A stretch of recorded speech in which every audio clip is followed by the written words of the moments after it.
ओम श्री परमात्मने नमः। श्रीमद्भागवत महापुराण छठा अध्याय ऋषभ देव जी का देह त्याग। राजा परीक्षित ने पूछा, भगवन, योग रूप वायु से प्रज्वलित हुई ज्ञान अग्नि से जिनके राग आदि कर्म बीज दग्ध हो गए हैं, उन आत्माराम मुनियों को देववश यदि स्वयं ही अणिमा आदि सिद्धियां प्राप्त हो जाएं, तो वह उनके राग द्वेष आदि कलेशों का कारण तो किसी प्रकार हो नहीं सकती।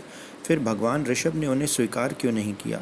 श्री सुखदेव जी ने कहा, तुम्हारा कहना ठीक है, किंतु संसार में जैसे चालाक व्याध अपने पकड़े हुए मृग का विश्वास नहीं करते, उसी प्रकार बुद्धिमान लोग इस चंचल चित्त का भरोसा नहीं करते। ऐसा ही कहा भी है, इस चंचल चित्त से कभी मैत्री नहीं करनी चाहिए। इसमें विश्वास करने से ही मोहिनी रूप में फंसकर महादेव जी का चिरकाल का संचित तप क्षीण हो गया था। जैसे व्यभिचारिणी स्त्री जार पुरुषों को अवकाश देकर उनके द्वारा अपने में विश्वास रखने वाले पति का वध करा देती है, उसी प्रकार जो योगी मन पर विश्वास करते हैं, उनका मन काम और उसके साथी क्रोध आदि शत्रुओं को आक्रमण करने का अवसर देकर उन्हें नष्ट भ्रष्ट कर देता है। काम, क्रोध, मद, लोभ, मोह और भय आदि शत्रुओं का तथा कर्म बंधन का मूल तो यह मन ही है।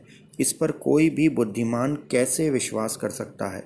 इसी से भगवान ऋषभ देव यद्यपि इंद्र आदि सभी लोकपालों के भी भूषण स्वरूप थे, तो भी वे जड़ पुरुष की भांति अवधूतों से विविध वेश, भाषा और आचरण से अपने ईश्वरीय प्रभाव को छिपाए रहते थे। अंत में उन्होंने योगियों को देह त्याग की विधि सिखाने के लिए अपना शरीर छोड़ना चाहा। वे अपने अंतःकरण में अभेद रूप से स्थित परमात्मा को अभिन्न रूप से देखते हुए वासनाओं की अनुवृत्ति से छूटकर लिंग देह के अभिमान से भी मुक्त होकर उपराम हो गए। इस प्रकार लिंग देह के अभिमान से मुक्त भगवान ऋषभ देव जी का शरीर योग माया की वासना से केवल अभिमान भास के आश्रय ही से पृथ्वी तल पर विचरता रहा। वह देववश कोंक, वेंक और दक्षिण आदि कूटक कर्नाटक के देशों में गया तथा मुंह में पत्थर का टुकड़ा डाले तथा बाल बिखेरे उन्मत्त के समान दिगंबर रूप से कूट काचल के वन में घूमने लगा। इसी समय झंझावत से झकझोरे हुए बांसों के घर्षण से प्रबल दवाग्नि धधक उठी और उसने सारे वन को अपनी लाल लाल लपेटों में लेकर ऋषभ देव जी के सहित भस्म कर दिया।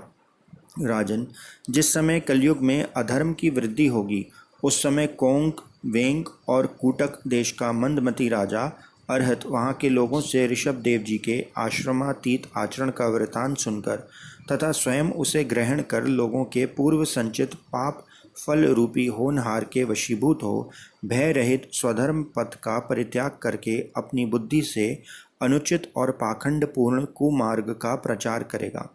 उससे कलयुग में देव माया से मोहित अनेकों अधम मनुष्य अपनी शास्त्र विहित शौच और आचार को छोड़ बैठेंगे। अधर्म बहुल कलयुग के प्रभाव से बुद्धिहीन हो जाने के कारण वे स्नान न करना, आचमन न करना, अशुद्ध रहना, केश नुचवाना आदि ईश्वर का तिरस्कार करने वाले पाखंड धर्मों को मनमाने ढंग से स्वीकार करेंगे और प्रायः वेद, ब्राह्मण एवं भगवान यज्ञ पुरुष की निंदा करने लगेंगे।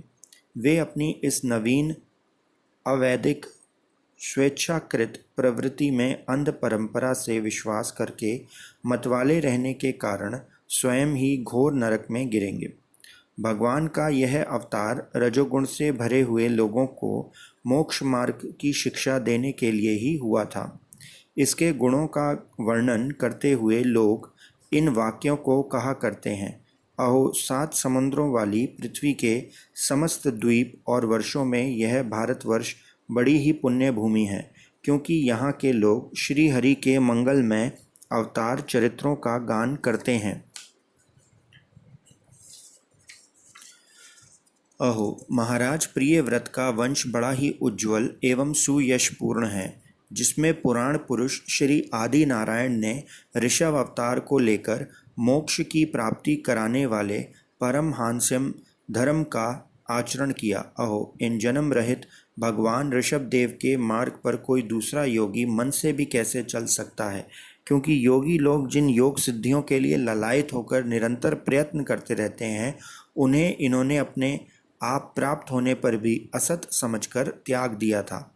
राजन, इस प्रकार संपूर्ण वेद, लोक, देवता, ब्राह्मण और गौओं के परम गुरु भगवान ऋषभ देव का यह विशुद्ध चरित्र मैंने तुम्हें सुनाया।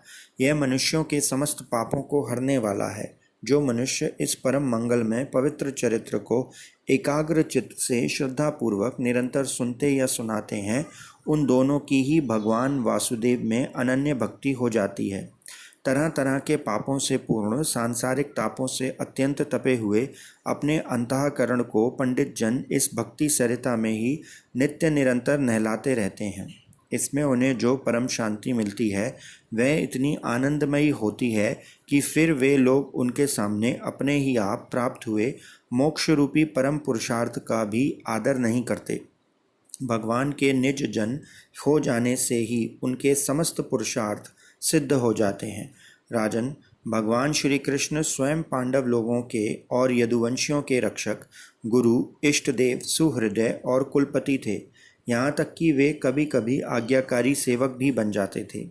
इसी प्रकार भगवान दूसरे भक्तों के भी अनेक कार्य कर सकते हैं और उन्हें मुक्ति भी दे देते हैं, परंतु मुक्ति से भी बढ़कर जो भक्ति योग है उसे सहज में नहीं देते।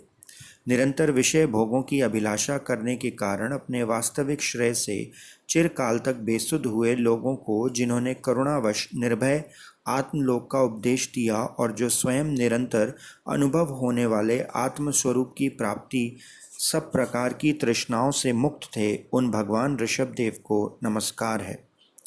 इति श्रीमद्भागवते महापुराणे परमहंस्यां साहित्यां पंचम स्कंदे ऋषभदेव अनुचरिते षष्ठो अध्याय। कृपया चैनल को सब्सक्राइब करें। धन्यवाद।